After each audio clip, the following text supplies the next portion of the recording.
Hola, espero que todos los que estén viendo este video estén teniendo un excelente día. Soy la doctora Itzel Guadalupe Lerma Toledo, residente de tercer año de la especialidad de Imagenología Diagnóstica y Terapéutica, con sede en el Hospital General del Centro Médico Nacional La Raza.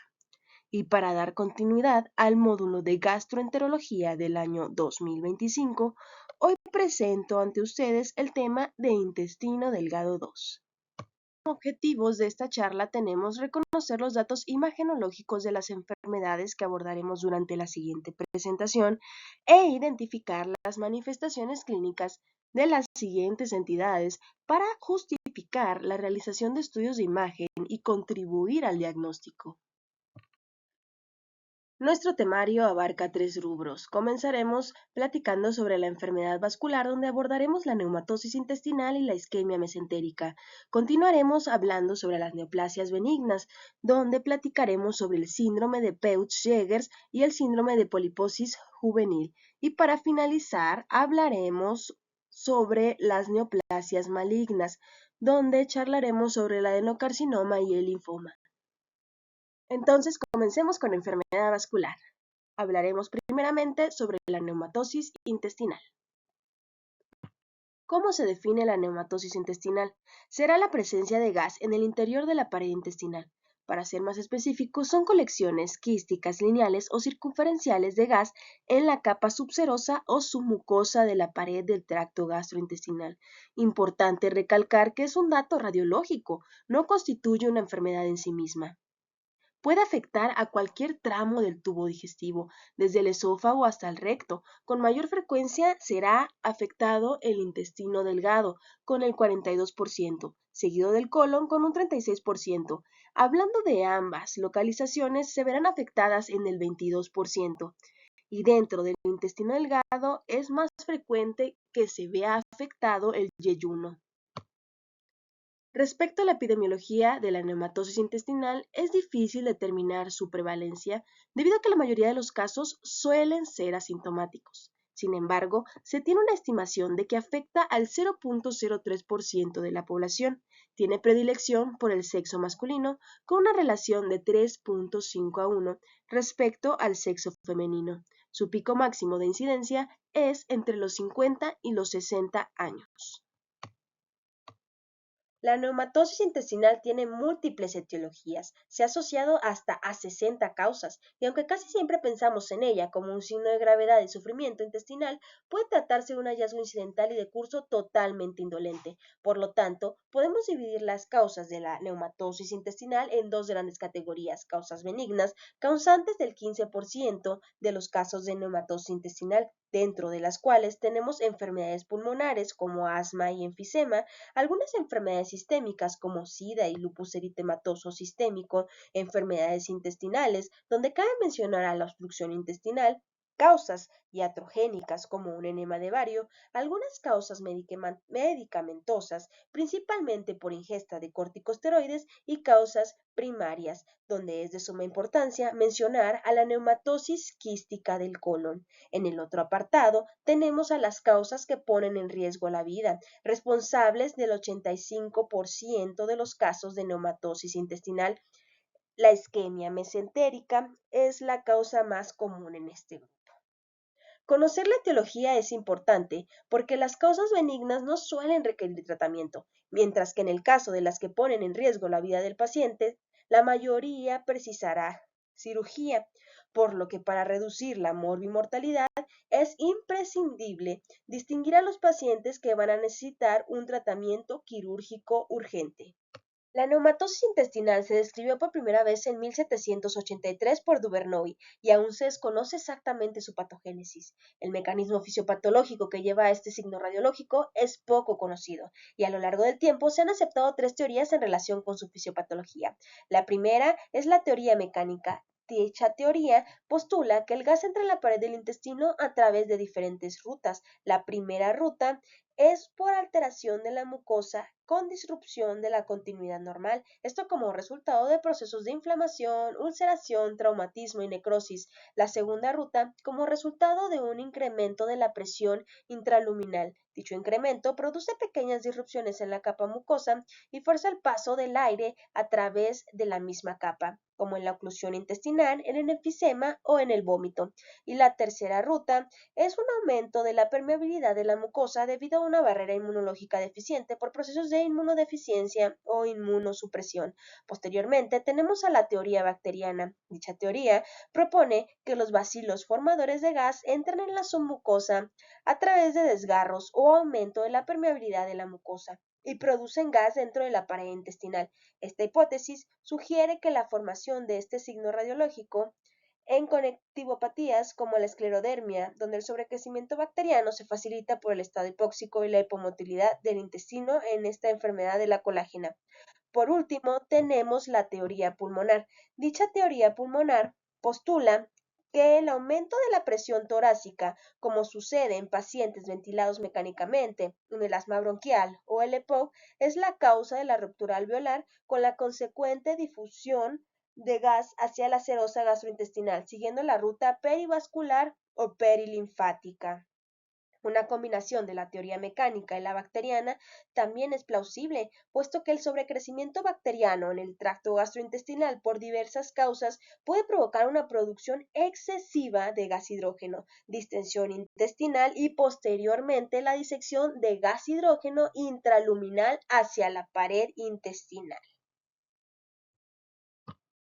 La neumatosis intestinal se puede clasificar con base en su morfología enquística, como podemos observar en esta reconstrucción coronal de una tomografía de abdomen con ventana para pulmón, donde como dato positivo observamos múltiples colecciones en la pared del intestino distribuidas de forma difusa.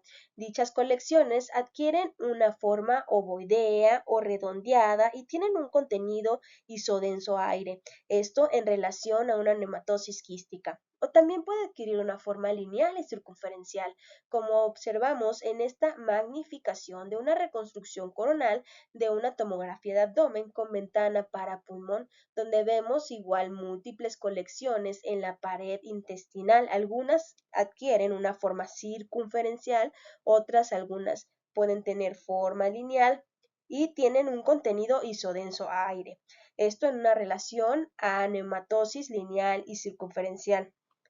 Es importante que reconozcamos estas formas porque algunas están asociadas a mayor benignidad. Por ejemplo, la forma quística de la neumatosis intestinal suele ser benigna. Es el patrón que más se ha asociado a una enfermedad benigna y es más común en el colon y se observa con mayor frecuencia en la neumatosis quística intestinal. La neumatosis intestinal lineal o circunferencial puede deberse tanto a causas benignas como a causas potencialmente mortales, y su aspecto radiográfico o tomográfico por sí solo no nos va a permitir diferenciarlas. Sin embargo, el patrón lineal fue descrito por Kernagis et al. Cuando ocurre infarto transmural y está relacionado con la forma que pone en riesgo la vida de neumatosis intestinal, puesto que se observó que este patrón se asocia con obstrucción intestinal, vólvulo, invaginación intestinal, hemorragia o infarto intestinal en el 90% de los casos aproximadamente. Continuando con las manifestaciones clínicas de la neumatosis intestinal, estas dependerán de la etiología. En algunos casos de neumatosis intestinal por causas benignas, como en aquellas provocadas por enfermedades pulmonares, los pacientes suelen ser asintomáticos. Algunos pacientes pueden presentar molestias abdominales leves, generalmente relacionadas con la afección médica subyacente. Algunas otras manifestaciones serán la distensión abdominal, melena, fiebre, vómito, diarrea o estreñimiento y tos. La exploración física rara vez presenta alteraciones, a menos que se presenten signos peritoneales de perforación intestinal en casos de neumatosis intestinal por causas potencialmente mortales. Un estudio reciente reveló que la combinación de neumatosis intestinal y un nivel sérico de ácido láctico mayor a 2 milimoles sobre litro se asoció a una tasa de mortalidad superior al 80%.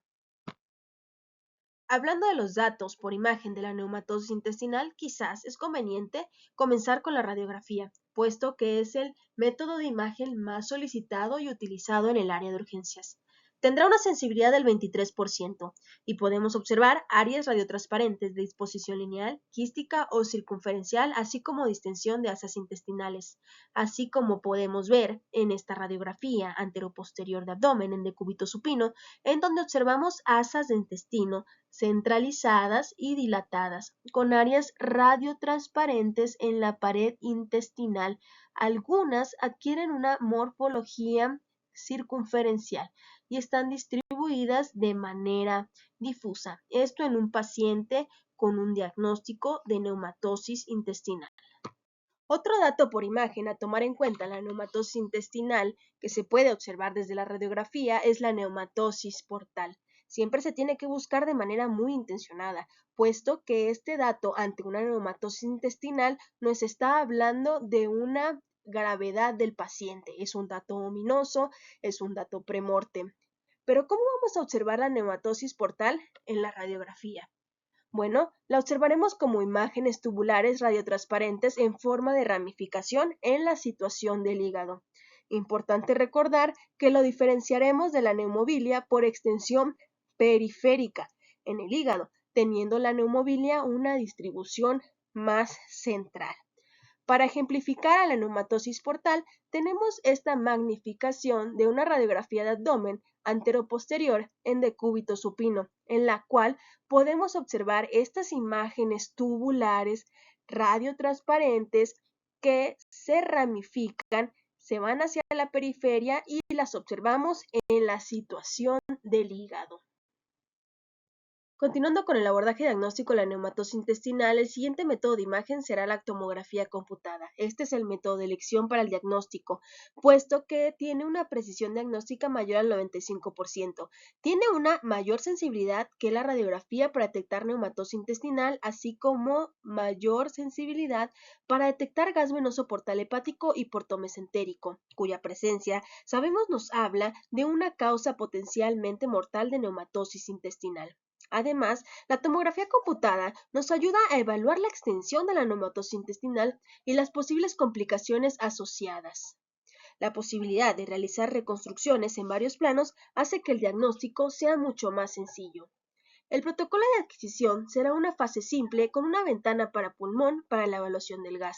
Podemos utilizar contraste intravenoso cuando la tomografía computada está enfocada para visualizar la integridad de la pared intestinal, especialmente en condiciones de emergencia. En este caso, utilizaremos un caudal de 3 a 5 mililitros sobre segundo. Usualmente los cortes tienen que ser de 1.5 a 3 milímetros, la reducción del kilovoltaje hasta en un 30% y el retraso en la toma de imágenes a los 35 y 80 segundos. ¿Cómo podemos observar la neumatosis intestinal en una tomografía? Bueno, la podemos ver como una línea de baja densidad o isodensa aire o un patrón de burbujas de gas en la pared intestinal. Con ventana de pulmón, estos signos se acentuarán y se verán mucho mejor, como podemos observar en esta adquisición transversal de una tomografía de abdomen con ventana para pulmón. Como dato positivo tenemos en la pared intestinal múltiples imágenes isodensas a aire que adquieren morfología ovoidea, redondeada, alguna circunferencial. Están distribuidas de manera difusa en la pared intestinal. También vemos una dilatación de las asas intestinales y aire libre en la cavidad peritoneal. Esto en un paciente con diagnóstico de neumatosis intestinal. Continuando con los datos por tomografía de neumatosis intestinal, se han establecido diferentes criterios para intentar dilucidar las distintas causas de neumatosis intestinal, es decir, diferenciar las causas benignas de aquellas causas que amenazan la vida por criterios tomográficos. Estos criterios son los siguientes. Primero tenemos a la extensión. Una neumatosis benigna puede encontrarse en el colon o en el intestino delgado, mientras una que amenaza la vida va a abarcar estas dos porciones, tanto el colon como el intestino delgado. El segundo criterio es el engrosamiento de la pared intestinal. La neumatosis benigna no va a producir un engrosamiento de dicha pared, y la que amenaza la vida sí va a producir engrosamiento de la pared intestinal, como observamos en este ejemplo señalizado con la flecha. La extracción de la grasa mesentérica será el tercer criterio. La neumatosis benigna no produce estriación de la grasa mesentérica y la que amenaza la vida sí la produce, como en este ejemplo, donde vemos una adquisición transversal de un abdomen donde se observa un aumento de la densidad habitual de la grasa mesentérica. El siguiente criterio a tomar en cuenta es el líquido libre. En una neumatosis benigna no habrá líquido libre. En una neumatosis que amenaza la vida, podemos observar líquido libre en los recesos peritoneales, como observamos en esta ejemplificación. Después, la dilatación de las asas intestinales, hablando de una neumatosis benigna, no debería estar presente, pero en una que amenaza la vida se puede observar, como en este ejemplo. Y por último, la neumatosis portal es un criterio muy importante a considerar.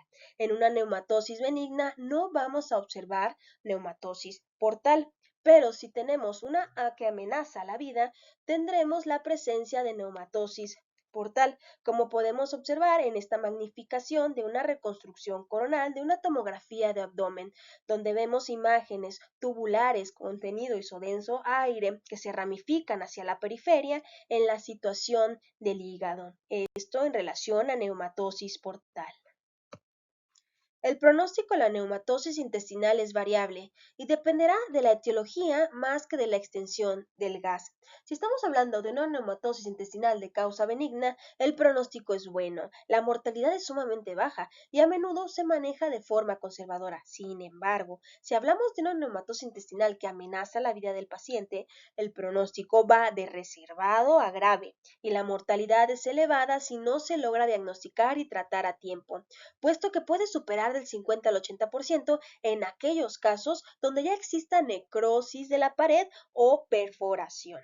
Esta neumatosis intestinal suele requerir manejo quirúrgico urgente y soporte intensivo. Es importante la detección oportuna de la neumatosis y del gas venoso portomesentérico, ya sea aquel detectado en radiografía, que nos traduce una mortalidad de 75%, o aquella neumatosis intestinal detectada por tomografía computada, con traducción de un 25% de mortalidad. La razón por la cual una neumatosis intestinal identificada en radiografía suele estar asociada a mayor mortalidad que cuando la identificamos por tomografía tiene que ver principalmente con la sensibilidad diagnóstica y con el momento del diagnóstico. La tomografía computada tiene una mayor sensibilidad, lo que detectará la neumatosis de forma más temprana, cuando aún es potencialmente reversible. Sin embargo, la radiografía tiene una menor sensibilidad, la detecta tarde, cuando la enfermedad puede estar más avanzada y complicada. Esto tiene como consecuencia que se relacione con mayor mortalidad cuando se detecta por la radiografía.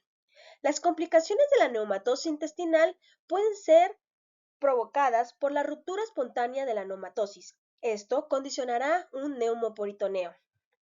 Recordar siempre los factores de mal pronóstico: signos sistémicos de sepsis o inestabilidad hemodinámica, presencia de gas en la vena porta, datos asociados a engrosamiento de la pared intestinal, ausencia de realce mural, líquido libre o signos de necrosis en la imagen.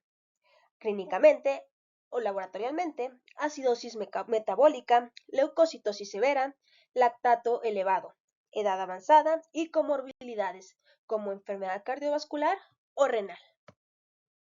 Siguiendo en el rubro de enfermedad vascular, continuemos con el tema de isquemia mesentérica. ¿Cómo se define a la isquemia mesentérica? Bueno, es un grupo heterogéneo de enfermedades que tienen como consecuencia una disminución del flujo sanguíneo al intestino, con la consecuente hipoxia de los tejidos. Es una condición que amenaza la vida y se debe a la disminución e interrupción del flujo vascular al intestino y a su mesenterio. La isquemia mesentérica también se conoce como isquemia intestinal. Esta puede afectar al intestino delgado o al intestino grueso. Puede ser segmentaria o difusa, parcial o transmural. Considero que para que tengamos una charla amena sobre la isquemia mesentérica, es conveniente que primero tengamos un breve recuerdo anatómico. Recordemos que el aporte vascular del intestino delgado y del colon procede de tres arterias que son ramas de la aorta abdominal, comenzando con el tronco celíaco, que se encarga de la irrigación del intestino anterior, región que se extiende desde el esófago distal hasta la ámpula de Vater. La isquemia mesentérica aguda del intestino anterior es sumamente rara, porque el tronco celíaco es una arteria corta y ancha, con un buen flujo colateral. Hay que continuar con la arteria mesentérica superior, que se encarga de la irrigación del intestino medio. Este se extiende desde la región duodenal de la ámpula de Vater hasta la flexura esplénica del colon. La arteria mesentérica superior es el sitio embólico más común de la isquemia mesentérica, debido a un ángulo favorable desde la aorta, un ángulo de aproximadamente 45 grados. Y para terminar, tenemos a la arteria mesentérica inferior, que se encarga de la irrigación del intestino posterior, que se extiende desde la flexura esplénica a la porción distal del sigmoides. Aquí rara vez se encuentra implicada la arteria mesentérica inferior como único vaso. Existen vasos colaterales que conectan los distintos sistemas de forma fisiológica. Los más importantes serán entre la arteria mesentérica superior y la arteria mesentérica inferior.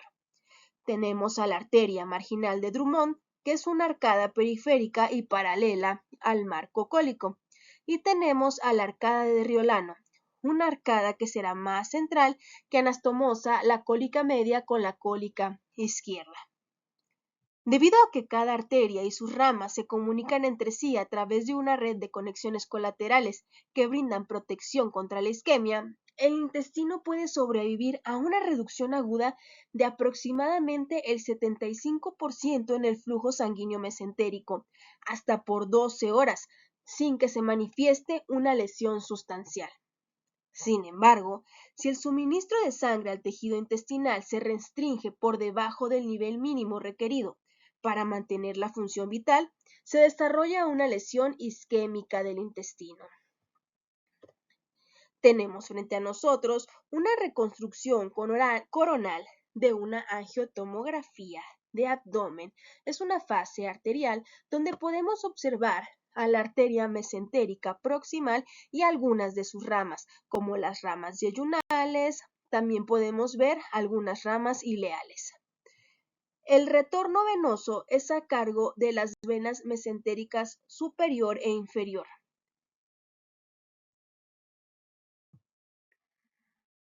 La isquemia mesentérica tiene una edad de presentación en mayores de 50 años. Es el 1% de las causas de abdomen agudo. Representa aproximadamente 1 de cada 1000 ingresos hospitalarios. La tasa de mortalidad va desde el 50 hasta el 69%. La isquemia oclusiva arterial será más frecuente que la de tipo venosa. Los hombres y mujeres se ven afectados en porcentajes similares. Respecto a la etiología, del 60 al 70% serán por oclusión arterial, 5 al 10% son por oclusión venosa y el 25% serán por isquemia aguda no oclusiva, con una mortalidad del 70% en general. La alta tasa de mortalidad asociada con la isquemia mesentérica se debe en gran medida a la dificultad de una detección temprana y a los retrasos posteriores en el tratamiento adecuado. Mesentérica. La etiología de la isquemia mesentérica se puede dividir en causas oclusivas y causas no oclusivas. Comencemos hablando de las causas oclusivas, como podemos observar en la siguiente tabla. La primera causa es la embolia arterial aguda, responsable de hasta el 50% de los casos de isquemia mesentérica, es decir, es la causa más frecuente.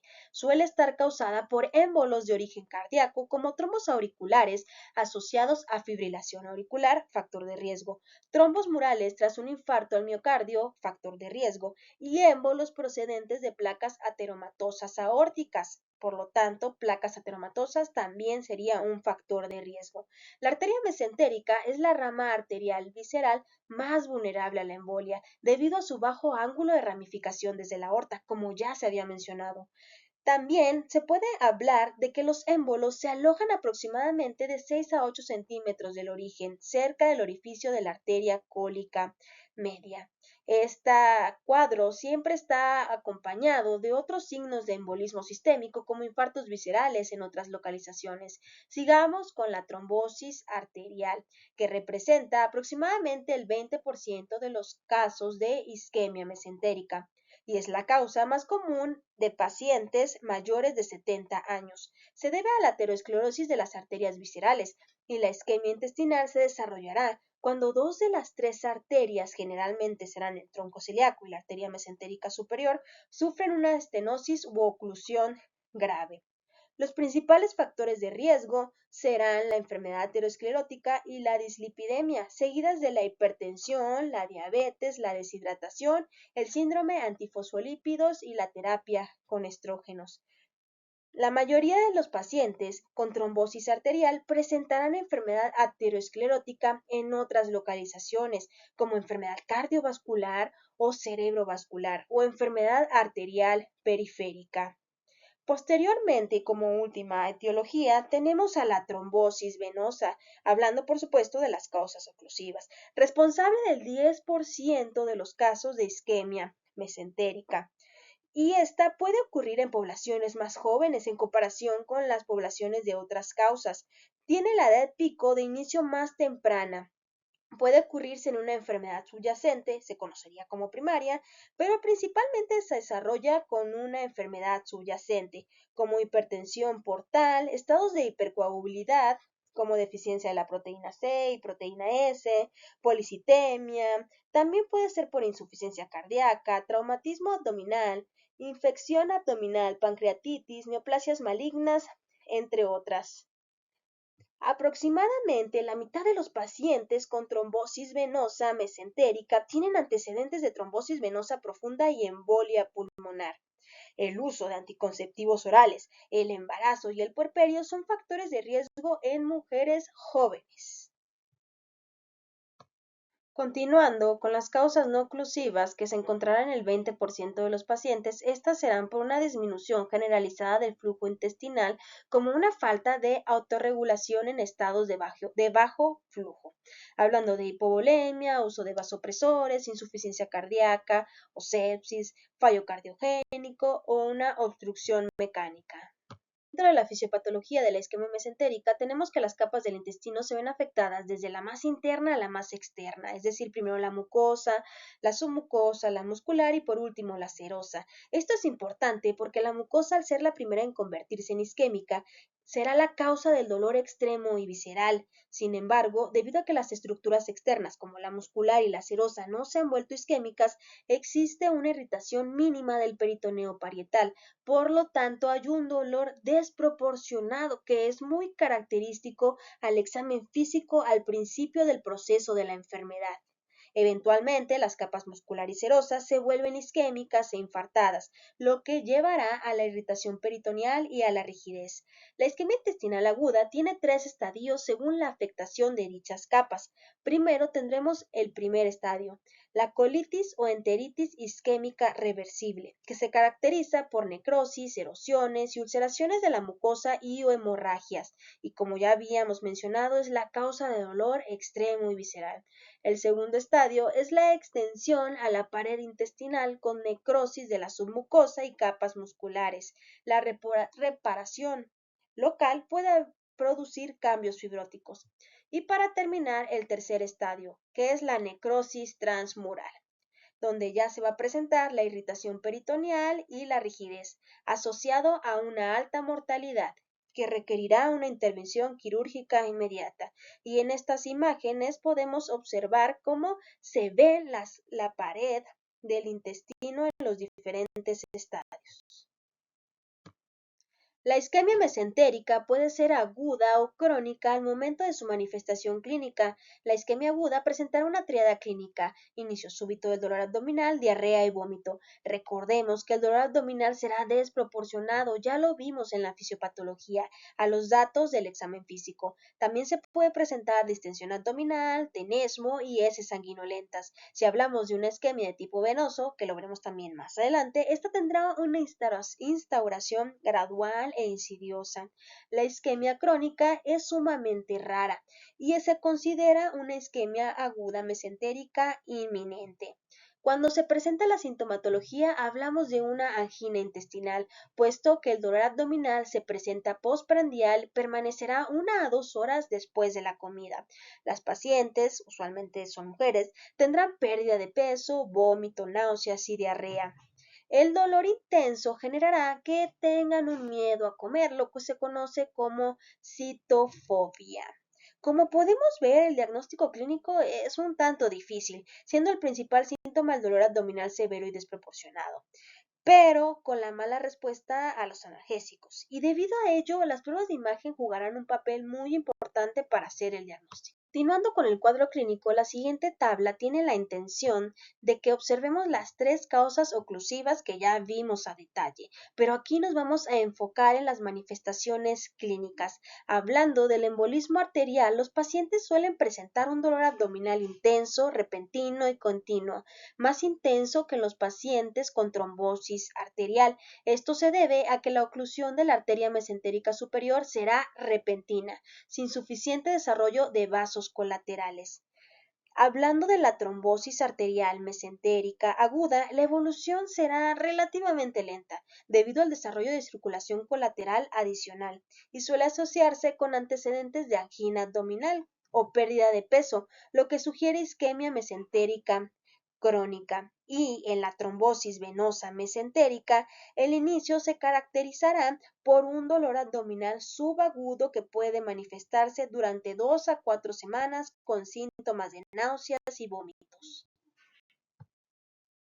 Dado que ni los síntomas de la isquemia mesentérica ni los resultados de las pruebas de laboratorio son específicos para el diagnóstico, las imágenes jugarán un papel importante en el diagnóstico de la isquemia mesentérica. Entonces hablemos de los datos por imagen. Comencemos con la radiografía. Importante recalcar que será normal en el 25% de los casos, pero cuando encontremos algún dato podemos observar distensión abdominal, edema, líquido libre, también podemos ver gas libre intraperitoneal, gas portal y neumatosis intestinal. Estos hallazgos se identifican generalmente tarde, a menudo cuando la isquemia intestinal ya se ha desarrollado. Para ejemplificar lo anterior, tenemos una radiografía de abdomen anteroposterior en decúbito supino, donde se observa una gran distensión de las asas intestinales y además vemos engrosamiento de la pared. Este engrosamiento lo observamos de manera difusa, esto en un paciente con diagnóstico de trombosis mesentérica. El siguiente método de estudio es la angiotomografía abdominal, que es la prueba a realizar en primera línea por su mayor sensibilidad y especificidad, cercana a la de la angiografía, por lo que es la técnica de elección. También nos va a permitir descartar otras causas de dolor abdominal agudo y ha reemplazado prácticamente a la angiografía por catéter como herramienta diagnóstica para la isquemia mesentérica. Y esta, es decir, la angiografía, solamente se reservará para casos de sospecha no obstructiva o para el tratamiento endovascular de la isquemia mesentérica. Respecto al protocolo de adquisición, se administrará entre 100 a 150 mililitros de material de contraste yodado no iónico a una velocidad de 2.5 a 4 mililitros por segundo, con tiempos de retardo de escaneo de 30 segundos para una fase arterial y de 60 a 70 segundos para la fase venosa. La adquisición de la fase simple siempre será necesaria para identificar calcificaciones vasculares, coágulos intravasculares de alta atenuación y la hemorragia intramural, y diferenciar esta última de la hiperemia intramural tras la administración de contraste intravenoso. En la fase arterial vamos a observar la oclusión de las arterias mesentéricas y en la fase venosa será para valorar la perfusión de la pared intestinal y detectar signos de isquemia. A pesar de la seriedad y de la frecuencia de esta entidad, el diagnóstico clínico, les repito una vez más, y el diagnóstico radiológico siguen representando un reto, porque los hallazgos comúnmente encontrados van a ser poco específicos y los que son muy específicos serán datos que van a ser poco comunes que se manifiesten en la imagen. ¿De qué nos van a servir las reconstrucciones? Bueno, las reconstrucciones sagitales van a ser útiles para evaluar el origen de las arterias mesentéricas desde la aorta y vamos a ver sus variaciones, la obtención de imágenes coronales y la realización de una reconstrucción con algoritmo de máxima intensidad nos ayudarán a evaluar la anatomía vascular y los sitios de interrupción del suministro de sangre arterial por los émbolos. ¿Y cuáles son los datos que tenemos que buscar intencionadamente en la angiotomografía abdominal? Bueno, para el informe debemos buscar alteraciones a tres niveles: alteraciones en vasos, alteraciones del intestino y de la pared del mismo y alteraciones en el resto del abdomen. Y si tenían curiosidad por saber cuál es el dato que se observa con mayor frecuencia en la isquemia mesentérica aguda, bueno, es el engrosamiento de la pared intestinal. Sin embargo, aunque tiene una alta sensibilidad, es poco específico. Los defectos intraluminales u oclusiones de los vasos mesentéricos son poco sensibles, pero altamente específicos. La combinación de anomalías de la pared intestinal, es decir, el engrosamiento o la falta de realce mural con neumatosis intestinal, aumentan la especificidad de este estudio desde el 97 y 100%. Bien, entonces, ¿qué datos vamos a ver en una angiotomografía abdominal por una isquemia mesentérica ocasionada por una oclusión arterial? En los vasos veremos un émbolo arterial o un trombo arterial, que son defectos de opacificidad en las arterias mesentéricas. También es importante considerar que cuando existe un émbolo arterial puede haber una afectación a distancia, es decir, infartos viscerales, ya sean esplénicos o renales, etcétera. Cuando hay un defecto de opacificación en la arteria mesentérica superior debido a un émbolo, es común que aumente el diámetro de la arteria mesentérica superior y que disminuya el diámetro de la vena mesentérica superior. Esto debido a la disminución del retorno venoso. Para ejemplificar lo anterior, tenemos aquí una adquisición transversal de una angiotomografía de abdomen en una fase arterial, donde como dato positivo podemos ver con la flecha blanca cómo no existe opacificación del tronco de la arteria mesentérica superior y vemos el diámetro de dicha arteria aumentado. Y por otra parte, con la flecha negra, vemos a la vena mesentérica superior con una disminución de su diámetro y casi está del mismo tamaño que la arteria mesentérica superior. Tenemos aquí otra ejemplificación donde es una adquisición transversal de una angiotomografía de abdomen. Podemos ver con la flecha roja cómo existe un defecto de la opacificación del vaso a nivel distal de origen de la arteria mesentérica superior, y con la flecha amarilla podemos ver la leve dilatación del intestino delgado y que no existe un realce de la pared intestinal. También importante mencionar cómo este defecto de la posificación pues está prácticamente ocupando toda la luz del vaso, generando así un paso filiforme del medio de contraste. Otro dato importante a tomar en cuenta en la angiotomografía abdominal, en la oclusión arterial, en los vasos, es que tenemos que recordar que los émbolos suelen alojarse aproximadamente de 4 a 8 centímetros del origen de la arteria mesentérica superior, como en esta mujer de 74 años que tenía un cuadro de fibrilación auricular y coagulopatía y debutó con dolor abdominal de instauración brusca cuando se le realiza la angiotomografía de abdomen y se hace una reconstrucción sagital en una fase arterial, podemos ver justamente cómo a 4 centímetros aproximadamente del origen de la arteria mesentérica superior existe un defecto de la opacificación de dicha arteria. Esto pues en relación a una isquemia mesentérica. Otro punto a tomar en cuenta es que la trombosis arterial usualmente estará asociada con placas de ateromas calcificados, como podemos ver en esta adquisición transversal de una tomografía de abdomen en fase simple, donde con la flecha vemos imágenes lineales isodensas a calcio que están adosadas a la pared tanto de la aorta como a la pared del origen de la arteria mesentérica superior. También podemos observar estas imágenes lineales isodensas a calcio adosadas a la pared de la aorta en esta reconstrucción sagital de una tomografía de abdomen en fase simple. Y también podemos ver cómo se encuentran estas imágenes lineales isodensas a calcio en el origen del tronco celíaco y de la arteria mesentérica superior. Los datos que se van a observar en una angiotomografía abdominal en la oclusión arterial, hablando de pared intestinal y de gases intestinales, van a ser múltiples y variables. El engrosamiento de la pared intestinal puede ser por múltiples causas: edema mural, hemorragia o infección asociada. Cuando hay administración de medio de contraste y vemos el signo de la diana o el halo, esto nos hablará mayoritariamente de casos de oclusión venosa. Si lo vemos en un caso de oclusión arterial, esto nos puede hablar de reperfusión arterial. También podemos ver la pared delgada y con realce disminuido o ausente, que es un dato específico que indica el cese del flujo arterial. Si persiste el intestino, se puede infartar y perforar.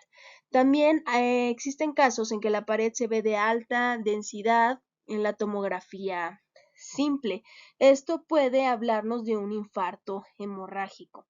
Una pared intestinal hiperatenuada en una fase contrastada es un dato inespecífico que puede ser por congestión o porque ya existe una reperfusión arterial.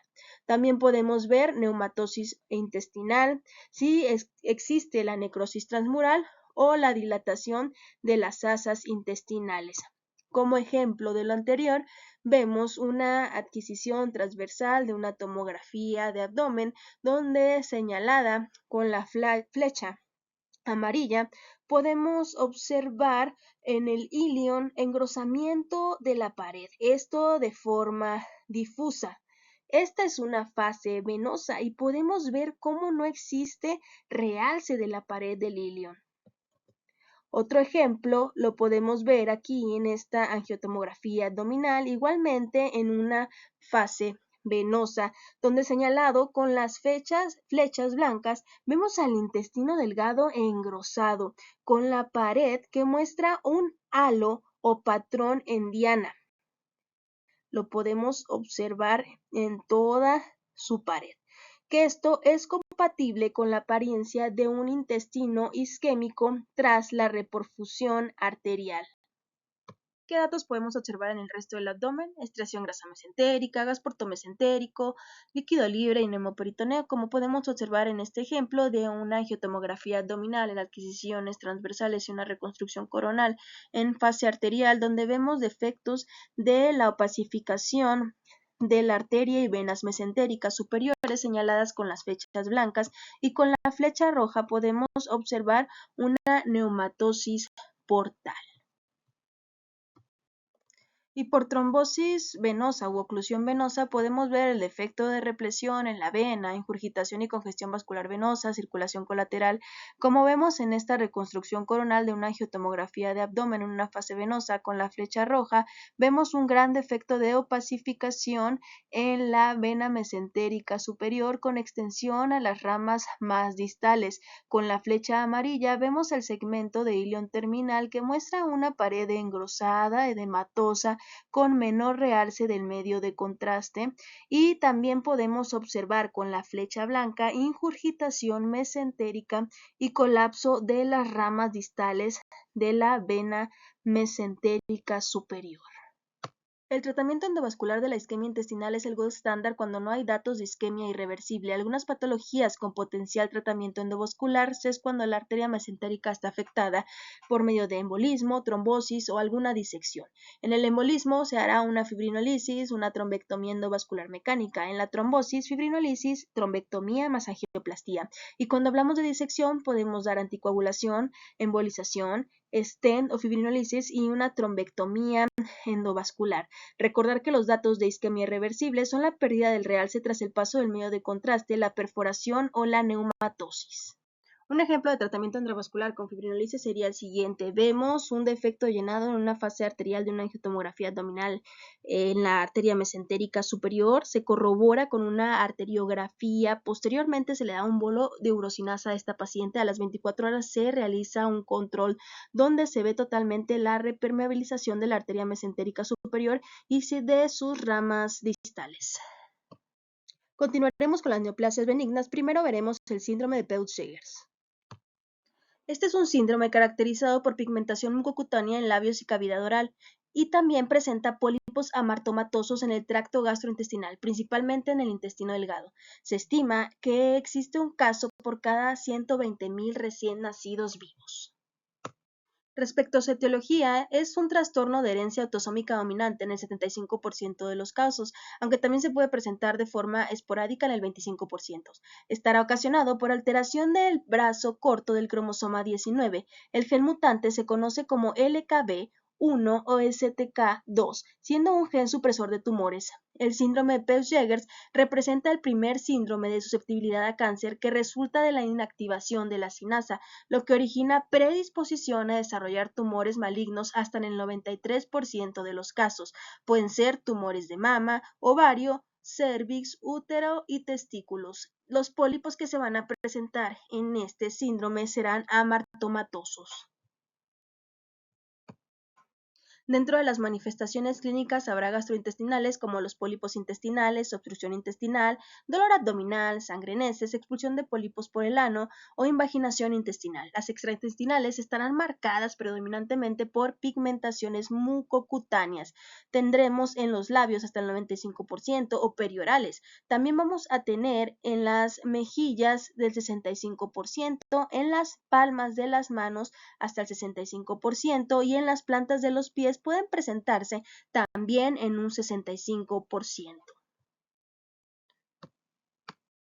El diagnóstico clínico del síndrome de Peutz-Jeghers es cuando se cumple uno de los siguientes criterios: 2 o más pólipos de Peutz-Jeghers confirmados patológicamente, cualquier pólipo de Peutz-Jeghers y antecedentes familiares de Peutz-Jeghers, pigmentaciones mucocutáneas características que afectan la boca, los labios, la nariz, ojos, genitales o dedos con antecedentes familiares de síndrome de Peutz-Jeghers, y cualquier pólipo de Peutz-Jeghers en pacientes con pigmentaciones mucocutáneas características.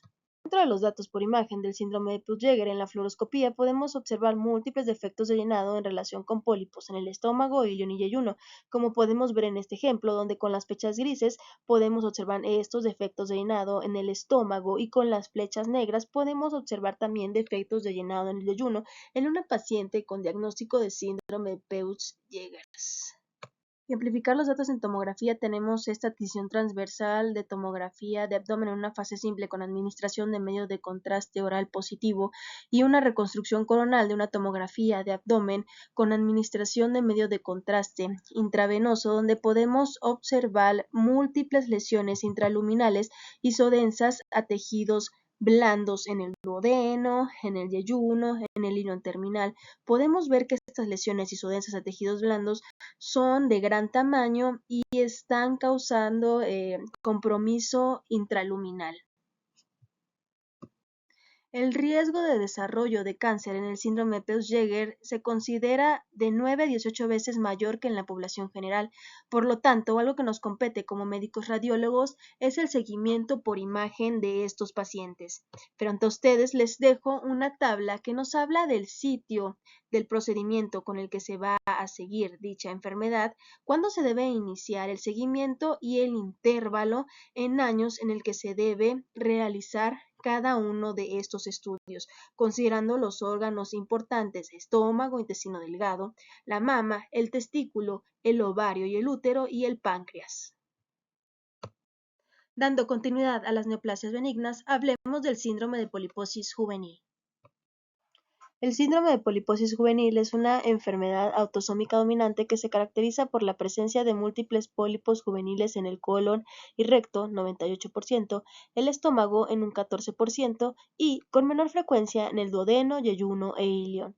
El riesgo estimado de cáncer del tracto gastrointestinal a lo largo de la vida de estas personas es del 50%, siendo el cáncer de colon el más común, seguido de los cánceres de estómago, intestino delgado y páncreas. Se calcula que entre de 1 a 16.000 y de 1 a 100.000 personas tendrá el síndrome de poliposis juvenil. El término juvenil se refiere al tipo histológico de los pólipos, no a la edad del diagnóstico clínico ni a la edad de aparición de los pólipos. Las mutaciones de los genes SMAD4 o B, M, P, R y A se identifican en el 60% de los casos del síndrome de poliposis juvenil clínicamente definido. El 25% de los casos recién diagnosticados son esporádicos con mutaciones de novo. Ambos genes están involucrados en la vía de transducción de señales del factor de crecimiento transformante beta, que desempeña un papel fundamental en la inhibición del crecimiento celular y la apoptosis. Los pacientes con síndrome de poliposis juvenil con la mutación SMAD4 tienen una mayor incidencia de telangiectasia hemorrágica hereditaria. Las manifestaciones clínicas tendrán dos espectros: la poliposis juvenil de la infancia, caracterizada por hematoquesia, pérdida de proteínas, anemia, edema e invaginación intestinal, y la poliposis juvenil colónica y juvenil generalizada, donde las manifestaciones se llevarán a cabo entre la primera y la segunda década de la vida principalmente. Para llevar a cabo su diagnóstico se necesita la presencia de al menos 5 pólipos juveniles en el colon y recto, pólipos juveniles en otras partes del tracto gastrointestinal o cualquier número de pólipos juveniles en una persona con antecedentes familiares conocidos de pólipos juveniles. Los datos por imagen del síndrome de poliposis juvenil, también hablando de fluoroscopía, serán defectos de llenado de múltiples tamaños que se van a encontrar a lo largo del tracto gastrointestinal. En esta imagen los podemos observar a lo largo del estómago. En los datos por imagen podemos observar en la tomografía múltiples pólipos, engrosamiento de las paredes del intestino, distribución será de forma difusa y podemos ver un patrón ramificado y acuminado, como vemos en este ejemplo de una adquisición transversal de una tomografía de abdomen con contraste tanto intravenoso como contraste oral positivo, donde vemos estas múltiples pólipos a lo largo de todo el intestino. Para el seguimiento del síndrome de poliposis juvenil existen múltiples recomendaciones. Aquí podemos ver dos y podemos ver cómo ambas coinciden en que el seguimiento debe realizarse a partir de los 15 años de edad o antes si hay alguna sintomatología. Se debe realizar un examen de sangre y un control endoscópico, digestivo alto y uno colonoscópico. Si es normal, se debe repetir cada 3 años, pero si se halla algún pólipo de 5 milímetros o más grande, se tiene que resecar. Se debe realizar una vigilancia anual hasta hallarse libre de pólipos y posteriormente una vigilancia a los 3 años. Por otro lado, en esta recomendación vemos que los portadores de alguna mutación genética tienen que tener vigilancia hasta los 70 años. Cuando los pólipos progresan a displasia de alto grado o ya no pueden tratarse endoscópicamente, puede ser necesario realizar una colectomía o una gastrectomía. Avancemos a las neoplasias malignas. Primeramente hablaremos del adenocarcinoma, pero es importante que mencione que los tumores del intestino delgado son muy poco frecuentes, con una incidencia global inferior a 1 de cada 100.000 habitantes, y representarán únicamente solamente el 3 al 6% de las neoplasias del tracto digestivo, aproximadamente solamente el 0.4% del total de los cánceres. Clásicamente, el adenocarcinoma ha sido el tumor maligno primario más frecuente del tracto gastrointestinal. El adenocarcinoma es una neoplasia maligna que se desarrolla a partir de las células glandulares que producen moco en la pared interna del intestino delgado. Hablando de la epidemiología del adenocarcinoma de intestino delgado, tenemos que representa menos del 2% de todos los tumores del tracto digestivo. Es el tumor maligno más frecuente del intestino delgado, abarcando el 25 al 40% de los casos. La edad de presentación es de 50 a 70 años, con una prevalencia de 0.5 a 3 habitantes por cada 100.000 habitantes. Dentro de los factores de riesgo asociados tenemos a la enfermedad celíaca, la enfermedad de Crohn, el síndrome de Peutz-Jeghers, síndromes polipósicos y una alimentación inadecuada, es decir, consumo de alcohol, una dieta pobre en fibra y rica en carne roja, en azúcar y alimentos curados en sal y alimentos ahumados.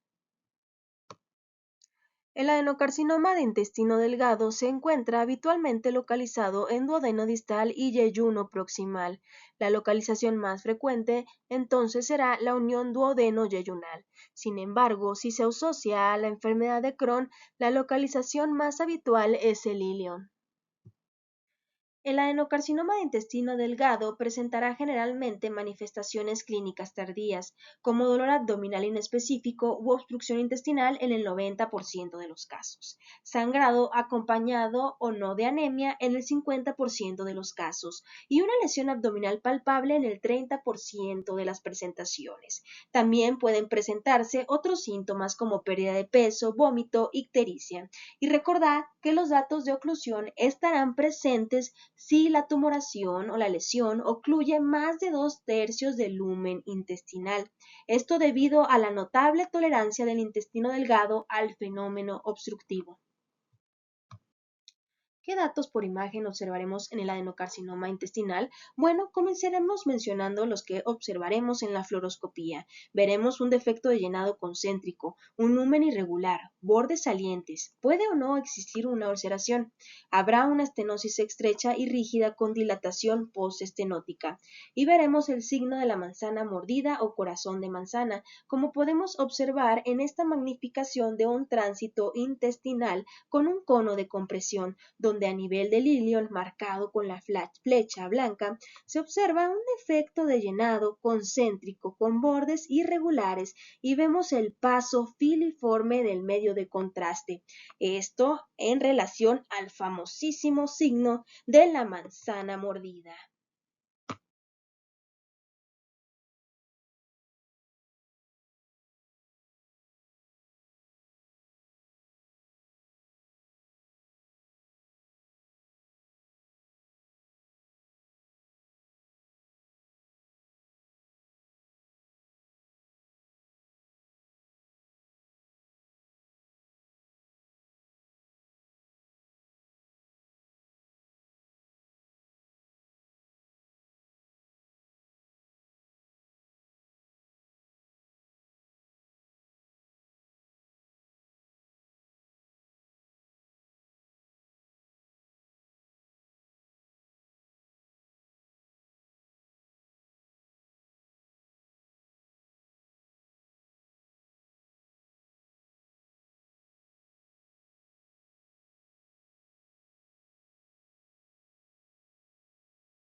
Otro ejemplo de adenocarcinoma de intestino delgado es el que presento ante ustedes, donde vemos dos adquisiciones transversales de una tomografía de abdomen con medio de contraste oral positivo y medio de contraste intravenoso, donde vemos como dato positivo señalado con las flechas rojas un engrosamiento concéntrico de márgenes irregulares, el circunferencial, segmentario, de la pared del duodeno distal. Esto provoca disminución de la luz intestinal y también se asocia con dilatación de asas intestinales. Esto en relación a un adenocarcinoma. Hablando de la estadificación del adenocarcinoma de intestino delgado, tenemos la estadificación TNM, donde sabemos que la T hace referencia al tumor, la N a metástasis a ganglios linfáticos cercanos y la M a metástasis a órganos distantes. Hablando de la T, tenemos que T1A se refiere a un tumor que invade la lámina propia, T1B un tumor que invade la submucosa, T2 un tumor que invade la muscularis propia. Hablando de T3, es un tumor que invade la subserosa o tejido no peritonealizado, como el mesenterio o el retroperitoneo, con una extensión menor o igual a 2 centímetros. T4 hablará de una invasión al peritoneo visceral, a otros órganos o el retroperitoneo mayor a 2 centímetros. Respecto a la N0 no habrá metástasis a ganglios. N1 hay infiltración de 1 a 3 adenopatías regionales y N2 infiltración de mayor o igual a 4 adenopatías regionales. M0 indicará que no hay metástasis a distancia y M1 indicará que sí hay metástasis a distancia. Y para cerrar el tema de neoplasias malignas y esta presentación abordaremos al linfoma de intestino delgado. El linfoma de intestino delgado es el tercer tumor primario maligno más frecuente del intestino delgado.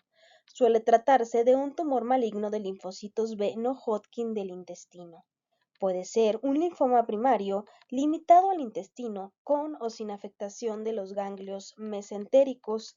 Para hablar de un linfoma primario, este no debe presentar afectación hepática o esplénica, ni alteraciones en el recuento leucocitario o adenopatías de otras localizaciones diferentes a las mesentéricas. Luego tenemos el linfoma secundario o también llamado generalizado, que involucrará al vaso, al hígado y a los ganglios torácicos.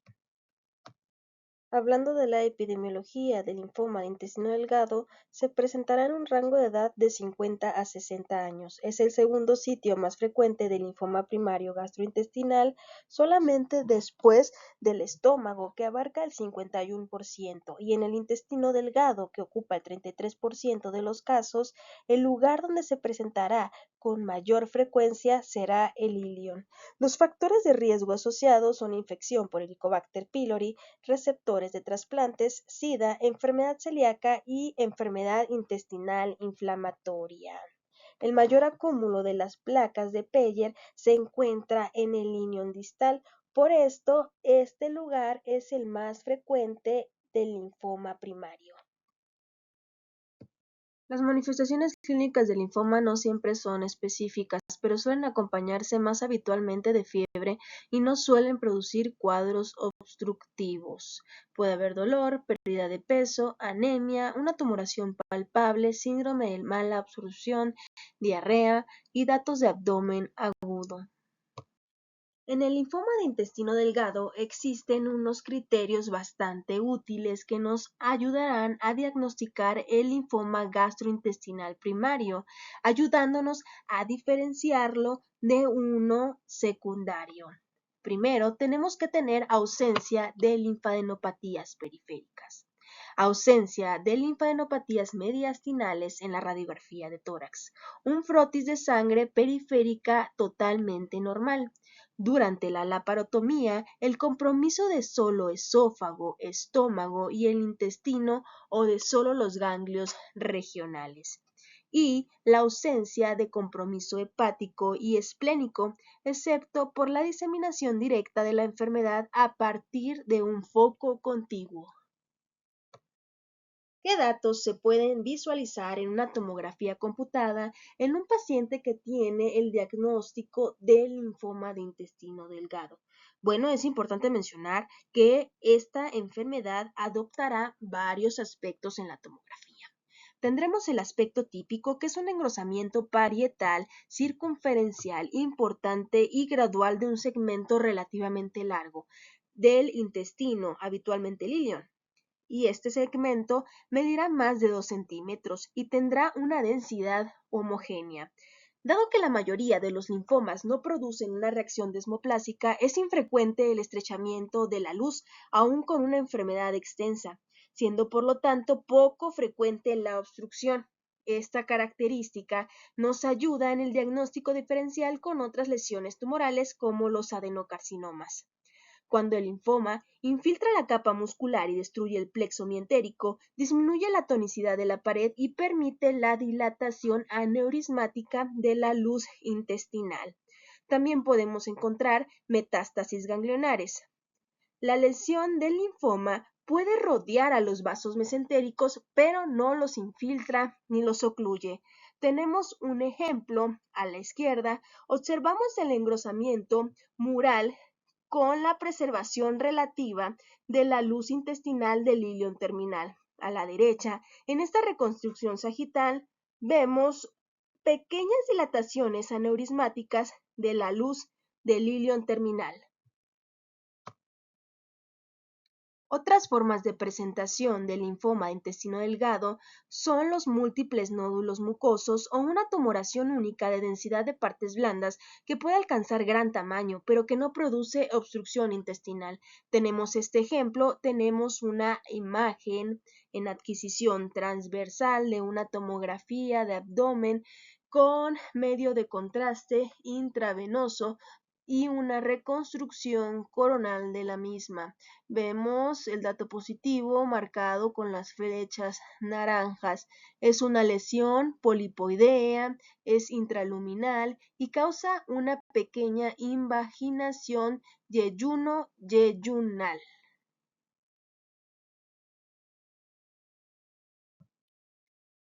Otra forma de presentación del linfoma de intestino delgado en la tomografía computada es una forma endoexcéntrica que nos habla de un engrosamiento de la pared intestinal, pero también habrá una lesión intraluminal con crecimiento excéntrico.